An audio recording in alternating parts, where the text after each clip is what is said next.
এখন কেউ এবিসি পড়ে না। যাও লাইট অফ করবো, যাও। কি করবে তুমি এখন?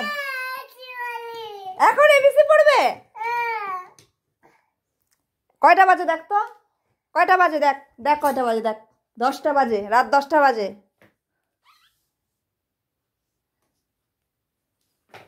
কালকে পড়বে, কালকে সকালে পড়বে। এখন এবিসি পড়তে হবে না। ওহো, ঘুমাবে কখন? তো 10টা বাজে তুমি জানছো তো, কেন তাহলে এবিসি নিয়ে বসছো? কালকে পড়বে এবিসি সকালবেলায়। এই যে ঘুমোবে এখন। আরে মাধ্যমিক মনে হচ্ছে ওর।